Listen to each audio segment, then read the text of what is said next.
ம் இல்ல, நான் எதுவும் சொல்லலையே. உங்களுக்கு ஏதாவது கேட்டுச்சா?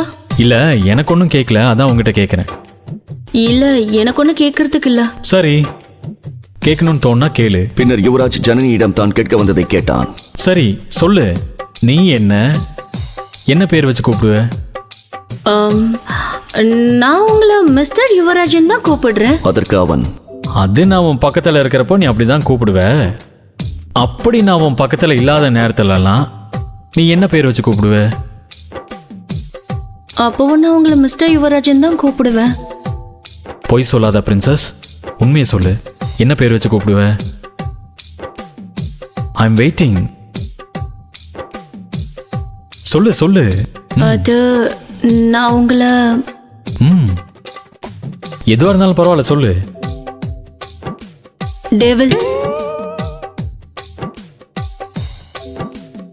டெவிலா? அப்படி நான் உங்களை என்ன கஷ்டப்படுத்துறேன் டெவில்னு கூப்பிடுற அளவுக்கு?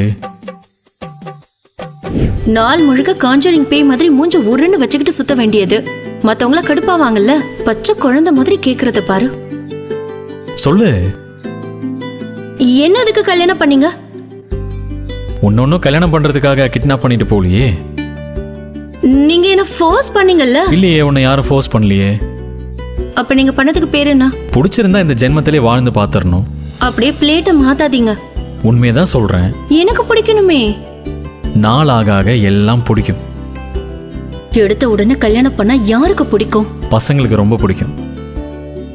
சரி, அப்புறம் உன் திங்ஸ் எல்லாத்தையும் எடுத்துட்டு வந்து நம்ம ரூம்ல செட் பண்ணிடு. அதற்கு சரி என்பது போல் தலையசைத்தாள் ஜனனி. அப்புறம் உனக்கு காலேஜ் ஸ்டார்ட் ஆக போதில்ல, அதனால நான் சொல்றத கொஞ்சம் கவனமா கேளு. காலேஜில் கூட யார்கிட்டையும் சொல்லிடாத நீ மேரிட்னு.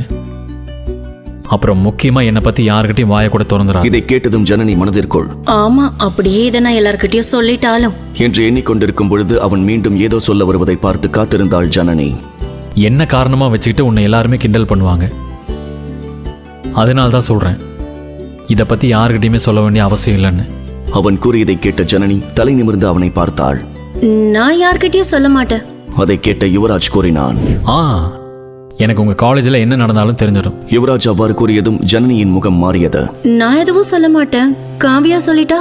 அதை கேட்ட யுவராஜ் கூறினான், பிரின்சஸ், எனக்கு தெரியும் நீ ஒன்னும் தெரியாத பச்சை மண்ணுன்னு. அடுத்து அவன் என்ன சொல்ல போகிறான் என்று காத்துக் கொண்டிருந்தாள் ஜனனி. அவன் கூறினான், எனக்கு தெரியும் நீ காலேஜில் வாஷ்ரூம்ல ஒரு பையனை வச்சு பூட்டி பட்டாசை கொளுத்தி உள்ள போட்டதில்ல. அதற்கு ஜனனி தன் பக்கத்து நியாயத்தை அவனிடம் கூறினாள். அவன் ஒரு பொண்ணை ரொம்ப டார்ச்சர் பண்ணான். ஆமா ஆமா பிரின்சஸ், எனக்கு எல்லாம் தெரியும். அதனால தான் நான் உன்னை ஒன்றும் சொல்லலை. இங்க பாருங்க, பிரின்சஸ்னு கூப்பிடாதீங்க, எனக்கு அந்த நிக் நேம் சுத்தமா பிடிக்கல. அப்புறம் உனக்கு வேற என்ன நிக் நேம்ஸ் எல்லாம் பிடிக்காது? இந்த பாப்பு, புஜ்ஜு, செல்லம், ஜான் இதெல்லாம் எனக்கு சுத்தமா பிடிக்காது.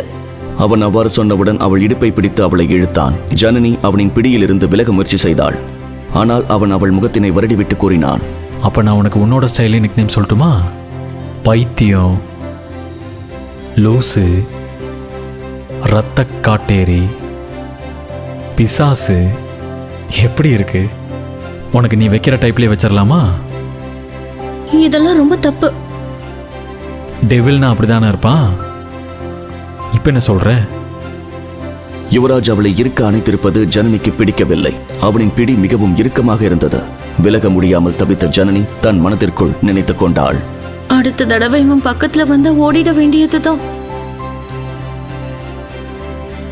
யுவராஜ் தன் கைகளால் ஜனனியை மெதுவாக வருடி கொடுக்க ஆரம்பித்தான். அவனது அணைப்பை தவிர்க்க முடியாமல் மெல்ல மெல்ல தளர்ந்து அவனுள் கரைய ஆரம்பித்தாள் ஜனனி.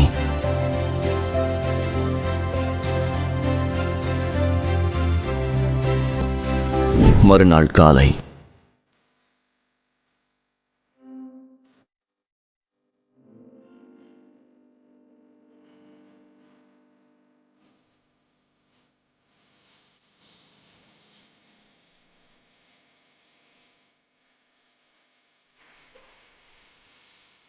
காலையில் கண் விழித்தவுடன் அருகில் இருந்த ஜனனி குழந்தை போல் உறங்குவதைக் கண்டு ரசித்தான் யுவராஜ். பிறகு அவளது கன்னத்தில் முத்தமிட்டான்.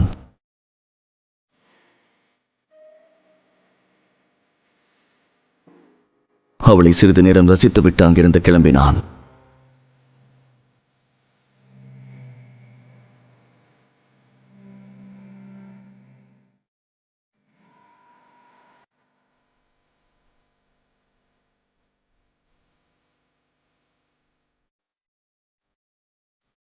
சிறிது நேரம் கழித்து ஆபீஸ் செல்ல தயாராவதற்கு அங்கு வந்த யுவராஜ் ஜனனி இன்னும் உறங்குவதை பார்த்தான். அவளை பார்த்து தன் மனதிற்குள்ளேயே நினைத்து கொண்டான். இவ தூங்குறப்போ குழந்த மாதிரி இருக்கான்னு நினச்சா விட்ட குழந்த மாதிரி தூங்கிட்டே இருப்பா போல. கிழிஞ்சுது. பிறகு அவள் அருகில் சென்று அவளை எழுப்ப முயற்சி செய்தான். Come on wake up. இன்னும் கொஞ்ச நேரம் தூங்குறனே. அவன் மீண்டும் அவளை Come on, எழுப்ப wake up. தூக்கத்தில் அவளை உதைத்து தள்ளினாள்.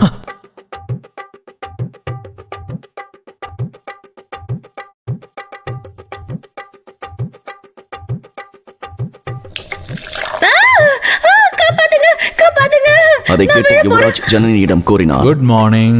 இப்படி நடு ராத்திரியில எந்த மனுஷனாவது எந்திரிப்பானா? நடு ராத்திரியா? மேடம் இப்ப 8 மணி ஆயிடுச்சு. Come on wake up and smell the coffee.